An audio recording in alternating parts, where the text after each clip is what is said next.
अच्छा बेरोजगार किनको कहते हैं, हमको ये बताओ। जैसे है आपका क्या विचार है बेरोजगारी पे? जो बिना किसी काम के घूमते रहते हैं। बेरोजगार कहते हैं। जैसे मतलब जो कि अच्छा जो किसानी कर रहा है वो किसान है, जो नौकरी कर रहा है वो नौकर है। हाँ नौकर है, और जो कुछ नहीं कर रहा, ना किसानी कर रहा ना नौकरी कर रहा, तो यार किसानी तो हम करते हैं। वो बात अलग है कि खेत है हमारे पास 1.5 बीघा है। अब 1.5 बीघा में सुबह से लेकर शाम तक निराई गुड़ाई। तो आप बेरोजगार नहीं है, आप किसान की श्रेणी में। तो सरकार मान रही पीएम किसान आप की कोई श्रेणी भी में। काम कर रहे हो, चाहे आपकी दैनिक मजदूरी या दैनिक कमाई 100 रुपए भी हो, तो आप जो है बेरोजगार नहीं माने जाएंगे, क्योंकि आप उससे आपका थोड़ा बहुत खर्चा चल रहा है, इसलिए अच्छा ये तो ये बड़ी समस्या है। हमारा ही मन करता है कि भाई हम भी किसान हैं, आप लोग बता दियो। हम तो वही समझे कि मतलब ये 100-150 लोग बैठे हैं, तो इनके पास करीब किसी के पास 100 एकड़, कभी 50 एकड़, तो जो इनका एकड़ पड़ा है, तो एक साल से इन लोग तो बैठे वहाँ पर, तो खेत में कुछ नहीं पैदा हो रहा है। जुताई कौन करता होगा, बुवाई कौन ये करता कंगाल भी होंगे। अच्छा सुना तो हमें कि जैसे हम लोग किसान हैं, तो हमारे जैसे किसान वाले किसानों के पास जाके किसानी करने करते जाते हैं। हैं। हाँ। तो अब जैसे हम उनके पास जा रहे हैं, वो किसान जिनको सरकार मान रही है कि किसान बैठे हैं, और कुछ हमारे नेता वेता लोग ऐसे हैं जो बता रहे हैं कि बेचारे किसान, बेचारे का मतलब हो गया दयनीय स्थिति में है। तो वास्तविक किसानों को जो है बेचारे कहा जा सकता है, क्योंकि बहुत सारी परिस्थितियों से जूझना पड़ता है। लेकिन जो नकली किसान वो बने पिछली हुए बार हैं, धरना हुआ था किसान बिलों पे, तो उसमें पता नहीं कितने लोग निकल के विधायकी का चुनाव लड़ रहे हैं।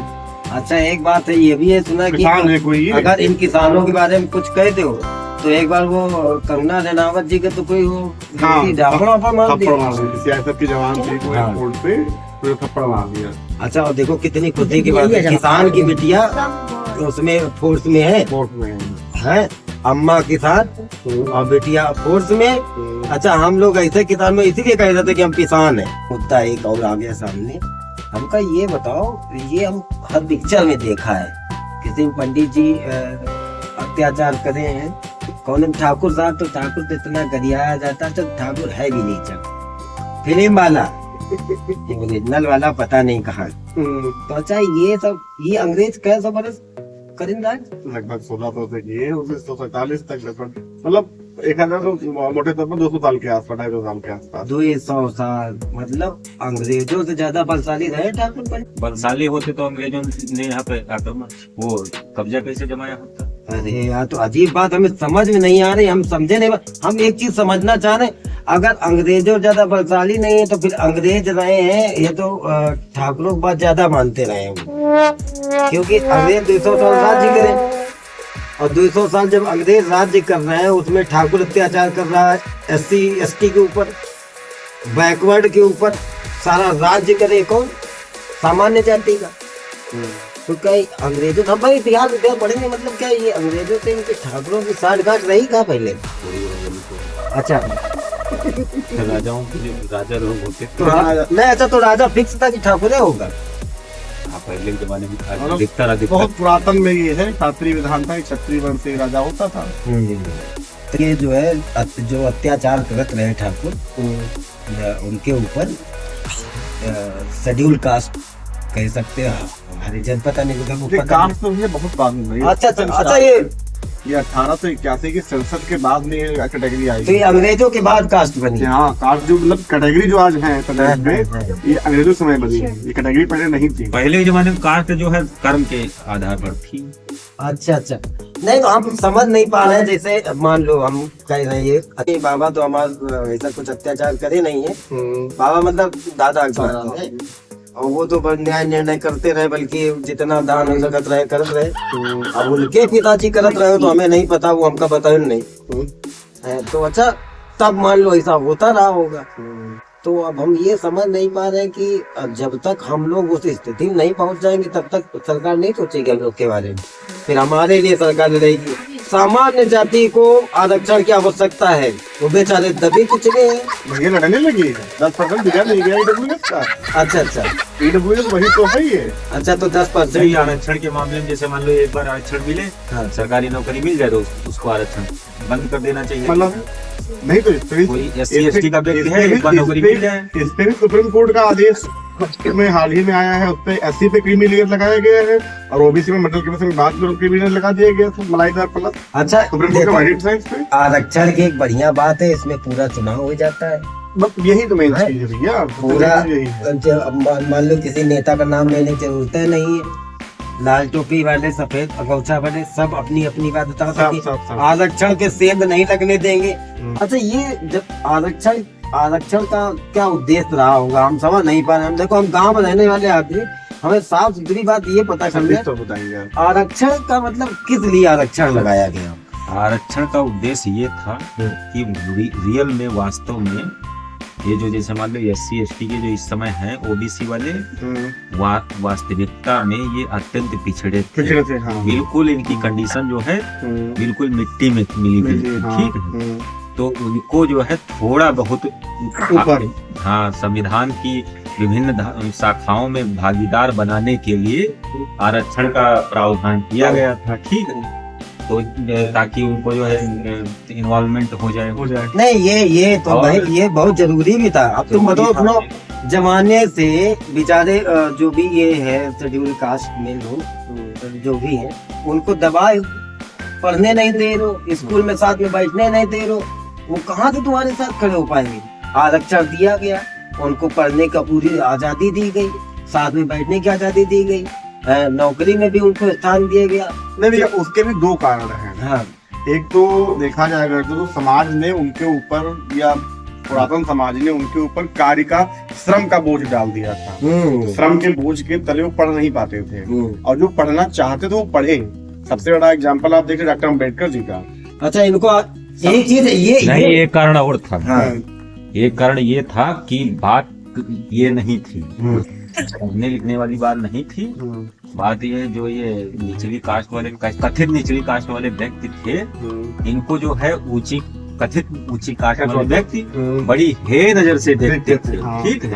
और ये जो है समाज का एक बहुत ही समझ लीजिए कैंसरस प्रॉब्लम थी, ठीक है। तो ये भी नहीं, एक जो है जो वर्ण व्यवस्था चली थी भारत में, तो वर्ण व्यवस्था के आधार पर जो श्रम का दायित्व था वो शुद्ध वर्ण पे डाल दिया गया, जो तथाकथित बाद में बताया गया कि SC/ST दायित्व नहीं डाल दिया गया था, वो तो स्वाभाविकता थी। जैसे मान लो वो तो नेचुरल था। जैसे किसी व्यक्ति ने एक अपना धंधा अपनाया, फिर उसने सोचा हम अपने बच्चे को भी उसी में इन्वॉल्व कर दें ताकि ये सरलता पूर्वक सीख जाएगा। मतलब जॉब की इनसिक्योरिटी नहीं रहेगी, दूसरी जगह सीखने कहाँ जाएगा। सही। लेकिन जो मतलब वैसे जो अच्छे ऊंचे काम करते थे, वो निचले काम करने वाले को हे दृष्टि से देखने लगे, अपने पास बैठने नहीं दे रहे थे, छूने नहीं दे रहे थे, छू लिया, अरे हट नहा लिया जाए, ये कर लिया।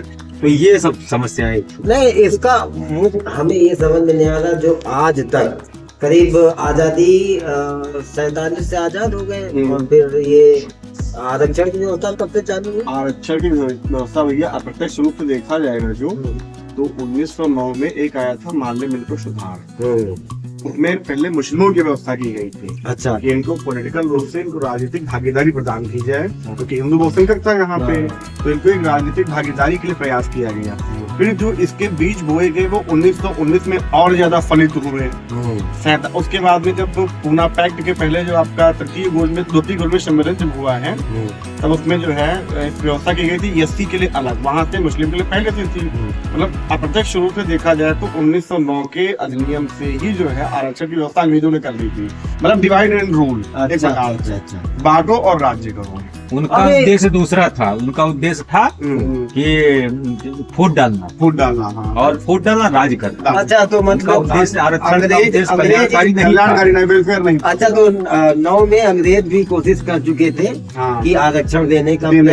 तो 200 साल राज्य की 1947 तक किए, तो करीब 42 साल तक अंग्रेजों ने कोशिश करी कि इनको आरक्षण देके समानता का अधिकार दिया जाए। अधिक नहीं पहुंचे वो, राजनीतिक केवल राजनीतिक, सामाजिक और आर्थिक में कोई लेना देना नहीं था। हाँ, सामाजिक और आर्थिक होता तब माना जा ये बहुत अच्छी बात है। अच्छा, तब से लेके फिर कांग्रेस की सरकार रही, कांग्रेस ने बहुत ध्यान दिया, इतना ध्यान दिया 60 सालों में 60 साल राज्य की है ना, लगभग 60 साल में जो बच्चा पैदा हुआ था पैदा होने से खत्म होने तक उसका आरक्षण देके इतना विकास नहीं कर पाए कि वो अपना नाम रोशन कर पाए या समाज की समान धारा से खड़ा हो पाए।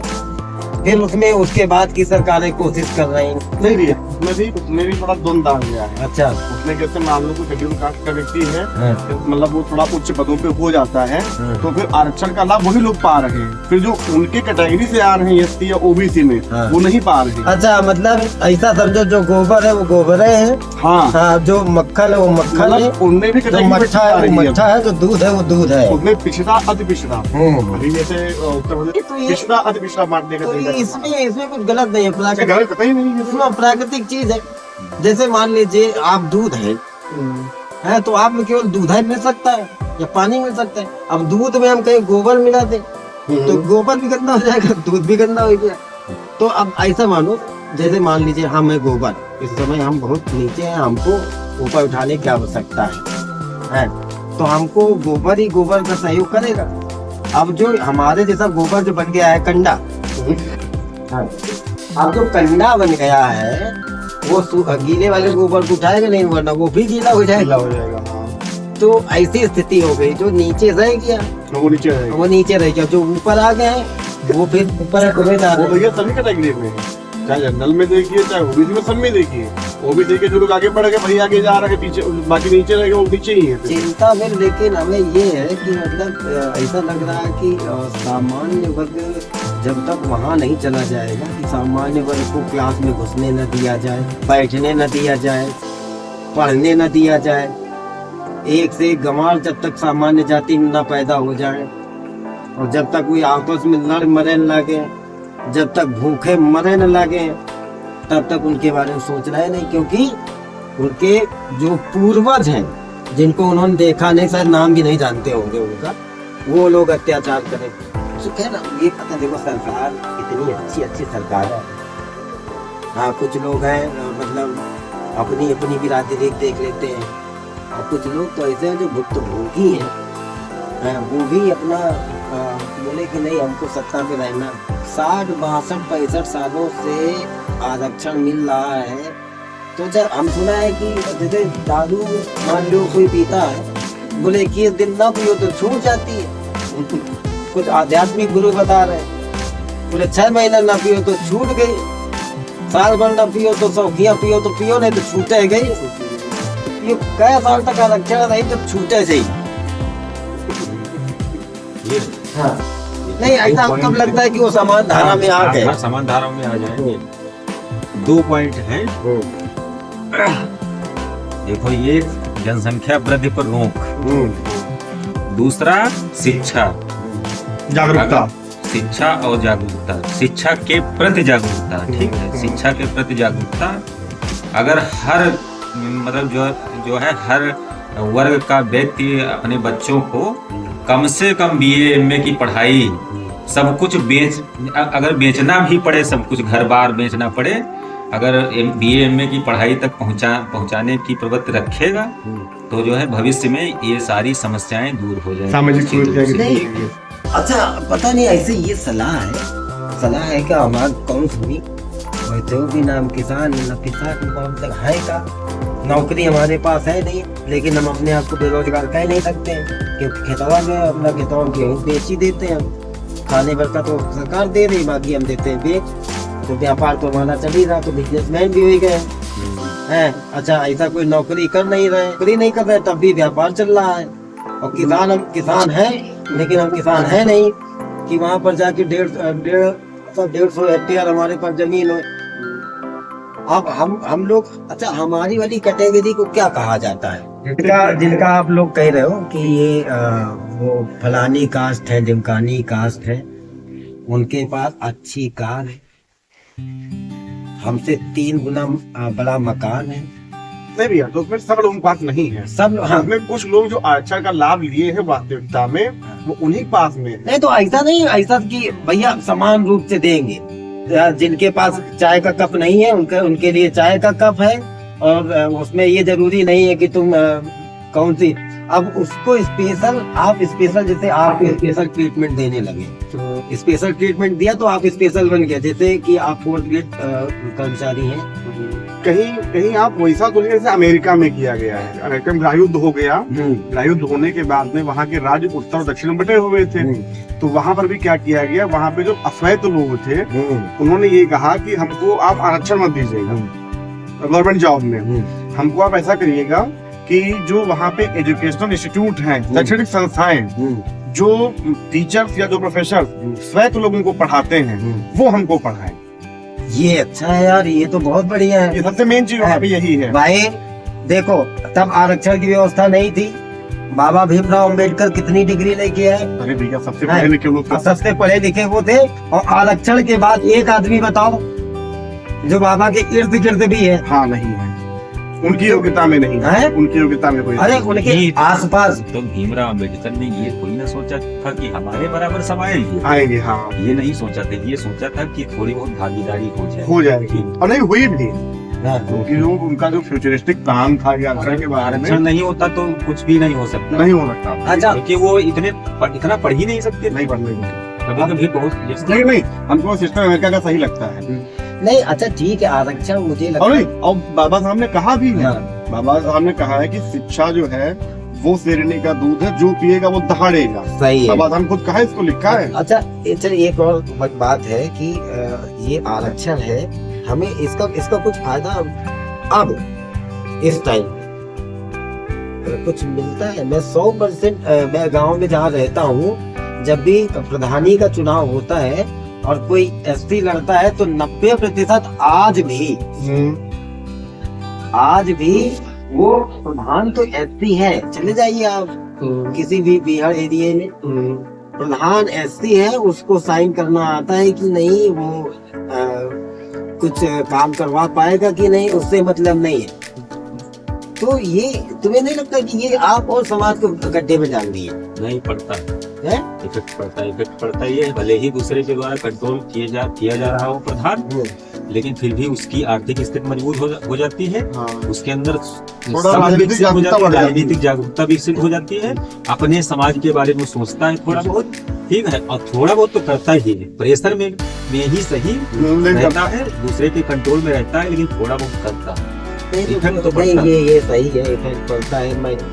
वो उसका इफेक्ट आप सभी लोग देख सकते हैं। महिला, जितनी भी महिला प्रधान है, प्रधान पति होते हैं उनके, तो जितनी भी महिला प्रधान है, आप ब्लॉक में छोड़ के उनको कहीं आप जाते हुए ना देखिएगा। नहीं, उसका भी इफेक्ट पड़ता है, डायरेक्टली नहीं पड़ता है तो इनडायरेक्टली पड़ता है। हाँ, कम से कम मानसिक रूप से खुश है कि हाँ प्रधान है। नहीं मतलब ये इफेक्ट होता है, लगभग ना सही तो 40-50% तो इफेक्ट। अच्छा नहीं, तो ऐसा नहीं लगता है कि जो जैसे शेड्यूल कास्ट में ही प्रधान होना है, तो ऐसा कोई गांव नहीं होगा, कोई भी गांव जहां एक भी बच्चा पढ़ा लिखा इंटेलिजेंट ना हो, लेकिन उसको जनता चुनेगी नहीं, तो एक क्राइटेरिया चुनेगी। हाँ तो बस वही, इसमें जो है, इसमें जनता ये नहीं देखती कि आप पढ़े लिखे हैं कि नहीं पढ़े लिखे हैं, इसमें जनता ये देखती है आप सामाजिक है कि नहीं, आप मिट्टी से जुड़े हुए हैं कि नहीं, समाज के साथ आपका बिहेवियर कैसा है, ये देखती है। चुनाव के बहुत लोग पढ़े लिखे लोग चुने जाने चाहिए, ये नहीं, ये बात पढ़ा लिखा, ये गलत। मान लो कोई बहुत पढ़ा लिखा है और उसको मेरे क्षेत्र के बारे में जानकारी ही नहीं, कहाँ समाज के लाइन पहुंची गई। आप लोग की बात से बिल्कुल सहमत है, ये बात सही है। जो गांव का बाकी जनता के विवेक पर निर्भर करता है। नहीं ये बात सही, ये भी सोचने का विषय। तो ये प्रश्न उठ गया कि अगर गांव का आदमी है, जिसको पुराना आदमी पढ़ा लिखा नहीं है, लेकिन उसको ये पता ये वाली खजिया इनकी है, बनाने की है, ये वाली खजिया उनकी, यहाँ वीर से बटहा था, और यहाँ आम का पेड़ था, ये उनके बाप ने लगाया था, लेकिन उसको ये नहीं पता हो कि ये जो नाला बह रहा है इसमें पुलिया बने कैसे। हाँ तो ये अब सुनो, उनको ये पता तो है कि इस नाले के उस पार फलाने खेत है और इसके पार इनका खेत है बीच में, अब वो पुलिया कैसे बनेगी जब उसको यही नहीं पता। तो फिर मशवरा दे वाले अरे कहीं पढ़ा रहे थे सारे के यार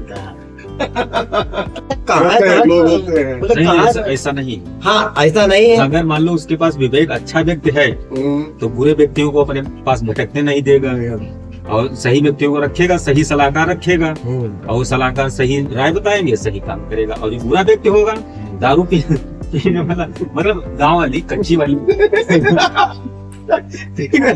तो वो जो है वो वैसे ही व्यक्तियों को रखेगा, वैसे ही सलाह लेगा और वैसे काम तो करेगा। ऐसा तो ये पढ़े लिखे से बिना पढ़े से कोई मतलब नहीं। जैसे अब ये बताओ, जैसे हम जैसे लोग जैसे अपने हक अधिकार के लिए लड़े कि भाई हम सामान्य वर्ग से हैं है और हमको भी समान रूप से आपकी तरह मकान में रहने का अधिकार है, हमको भी एक छत चाहिए, तो हमें ये कौन सा गाँव में झोपड़ी पड़ी है उसी में हाँ, पड़ेगा। तो अब हमारे साथ तो स्थितियां ये हैं कि हमारे नाम कुछ नहीं है, लेकिन जो पिताजी का नहीं, जो बाबा का, बल्कि उनके पिताजी का जो मकान है उसमें एक कुठरिया में दादा है, दूसरी कुठरिया में चाचा है, तीसरी में पापा है, फिर पापा के जो बच्चे हैं कुठरिया में फिर पर्दा लगे हैं, एक पर्दे की इस तरफ एक भाई है, इसके बीच में दूसरा भाई है, फिर उनके जो लड़के आएंगे वो पर्दा भी नहीं लगा पाएंगे।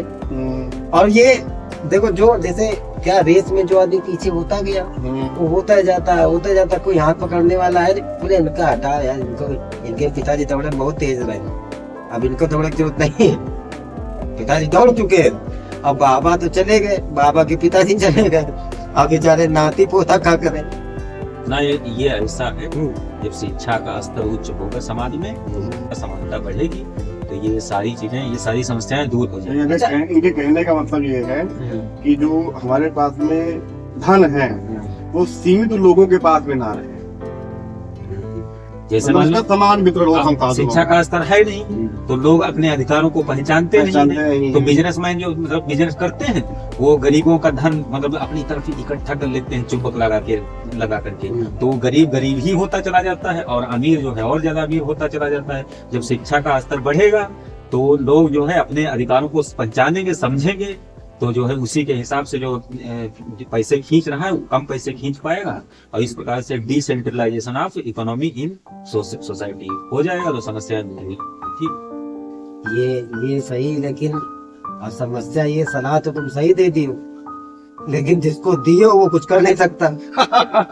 समझते हैं दिया अच्छा है, और जहाँ तक ये सलाह जानी चाहिए वहां तक पहुँचेगी नहीं, अब पहुँच भी गई मान लो तो इस पे कोई कार्रवाई होगी नहीं। अरे नहीं, कार्रवाई तो हो ही नहीं, लोग पता नहीं रहे। अच्छा लोगों की आदत पड़ गई फ्री वाला मिल जाए तो ठीक है। अच्छा ये तय हो नहीं पा रहा किसको फ्री मिलना चाहिए। हाँ ये है नहीं, ऐसा अगर हो जाएगा तो फिर और ज्यादा समाज में अराजकता फैलेगी। ये जैसे मान लो कुछ लोगों को मिलता था और कुछ लोगों को नहीं मिलता था तो बेईमानी से बनवा देते थे अपना।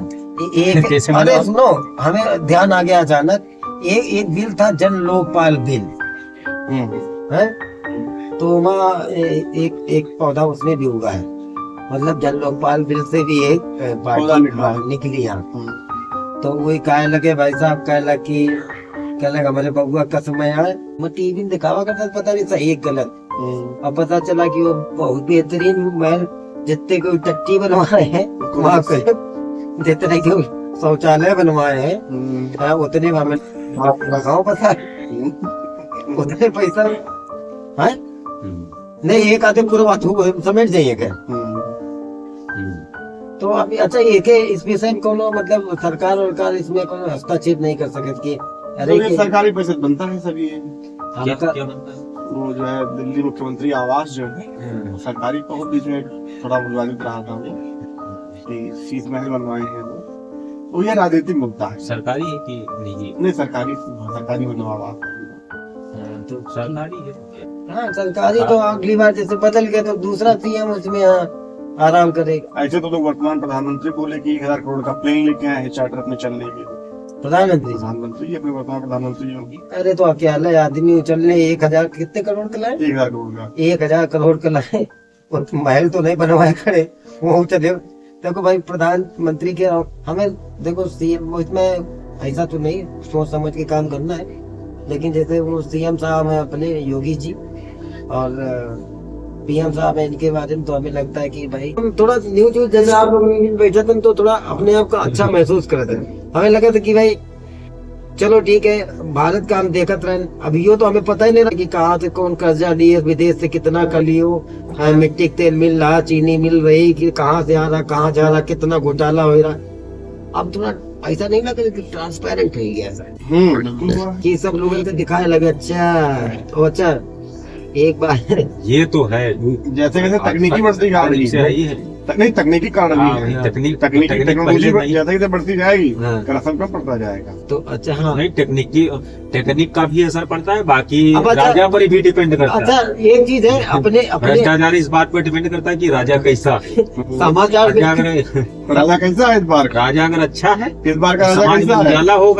उजाला होगा तो भ्रष्टाचार कम होगा। राजा अगर अच्छा नहीं है, अंधकार में है, अंधकार को फैलाने वाला, तो भ्रष्टाचार फैलेगा, अंधकार फैलेगा समाज में। जैसे समाचार देखो तो ऐसा लगता है कि अजीब लोग हैं।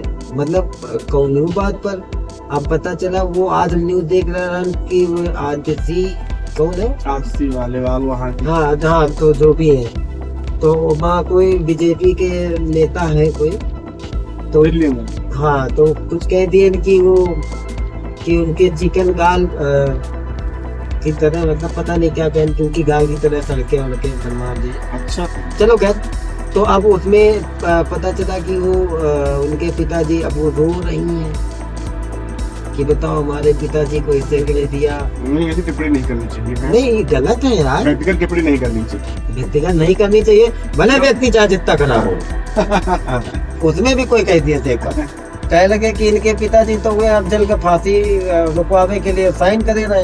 हाँ। तो हमका पता नहीं भाई मास्टर नहीं, अपन विचार है। जब कह लगी गंदा है तब भी इसको मरना नहीं है, बोले भले ही हमका मार डाले, सबका मार डाले, लेकिन एक फांसी रुकवा, जब तक और 2-4-10 लोगों का ना मार दे, तब तक घर रोके रहो। तो कुछ रहा मन में दया है उनके मन में, और कोनो बात नहीं। उनके आतिथि के पिताजी कोई बताए सब पता सही है। मुख्यमंत्री में जो है वो आदित्य, उनके फादर जो है, अब जब जो फांसी हो रही थी तो रात में कोर्ट का बुलाया गया था, जो सोशल एक्टिविस्ट हैं उनके द्वारा, तो उनके पिताजी भी रहेंगे। कोई बताया नहीं कि एक बार विचार किया जाए फिर से कोर्ट के फैसले। हाँ तो साइन वाइन करे रहे। अच्छा वो विचार इसलिए करवा रहे होंगे कि अब शायद सुधर जाए, 10-12 लोगों को मारे। और अगर दोबारा 20-25 लोगों को मार देता हूँ तब उसको समझो। तो उनके मन में ऐसा सीधे होंगे बेचारे, क्या समझे पाए। मास्टर आदमी देखो सीधा होता है, वो बच्चे सीधा हुई है। अच्छा हम लोग के मास्टर साहब तो ऐसा रहे कि मन सर की जब तक सर के ऊपर पानी न चढ़े तब हाँ वो सर के ऊपर पानी चढ़ी तब। यार हम पंचन के तो मास्टर साहब पढ़े नहीं थे, जैसे कुछ न करके ले जाओ, कुछ काम दे न ले जाओ, जूता रगड़ गहना दे फटाफट गोजा चले, और घरे बता नहीं सकते, घरे बताइयो तो घरे और कौन। अब तो खैर कानूनी बाध्यताएं आ गई। हाँ तो औकात मास्टर साहब मारते, कानूनी बाध्यताएं हैं। तो खैर चलो बहुत अच्छा लगा, चाहे दूसरी बनवाएंगे, मजा आया देखिए।